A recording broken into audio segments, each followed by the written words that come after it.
1 Samuel chapter 24. And it came to pass, when Saul was returned from following the Philistines, that it was told him, saying, Behold, David is in the wilderness of Engedi. Then Saul took 3,000 chosen men out of all Israel and went to seek David and his men upon the rocks of the wild goats. And he came to the sheepcotes by the way, where was a cave, and Saul went in to cover his feet, and David his men remained in the sides of the cave. And the men of David said unto him,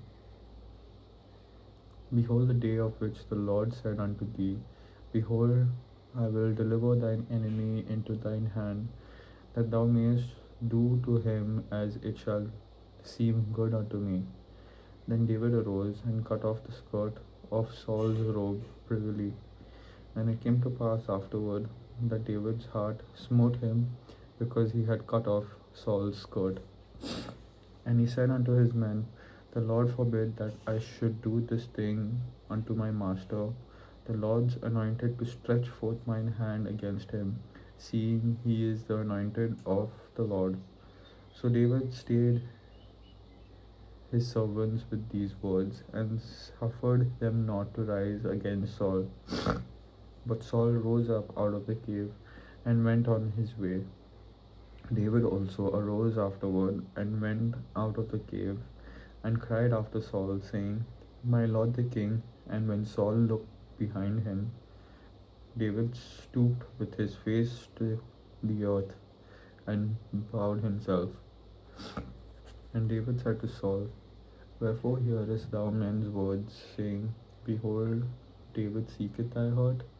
Behold, this day 9 verse 10, that behold, this day thine eyes have seen how that the Lord had delivered thee today into mine hand in the cave, and some bade me kill thee.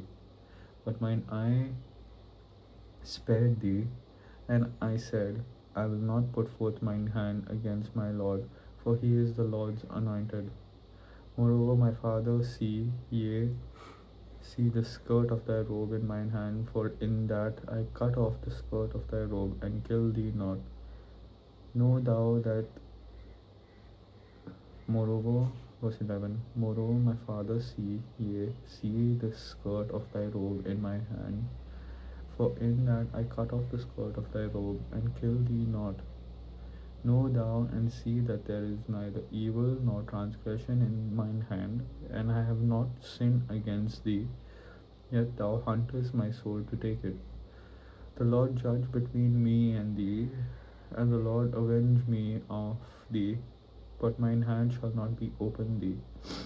As said the proverb of the ancients, wickedness proceeded verse 13, as said the proverb of the ancients, wickedness proceeded from the wicked, but mine hand shall not be upon thee. After whom is the king of Israel come out? After whom dost thou pursue? After a dead dog, after a flea.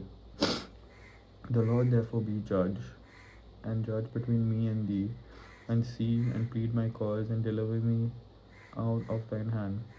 And it came to pass, when David had made an end of speaking these words unto Saul, that Saul said, Is this my voice, my son David? And Saul lifted up his voice and wept. And he said to David, Thou art more righteous than I, for thou hast rewarded me good, whereas I have rewarded thee evil. And thou hast shewed this day how that thou hast dwelt well with me, forasmuch when the Lord had delivered me into thine hand, thou killedst me not. For if a man find his enemy, will he let him go well away? For the Lord reward thee good for that thou hast done unto me this day. And now, behold, I know well that thou shalt surely be king, and that the kingdom of Israel shall be established in thine hand. Swear thou therefore unto me by the Lord, that thou wilt not cut off my seed after me, and that thou wilt not destroy my name out of my father's house. And David sware unto Saul, and Saul went home, but David and his men gat them up unto the hold.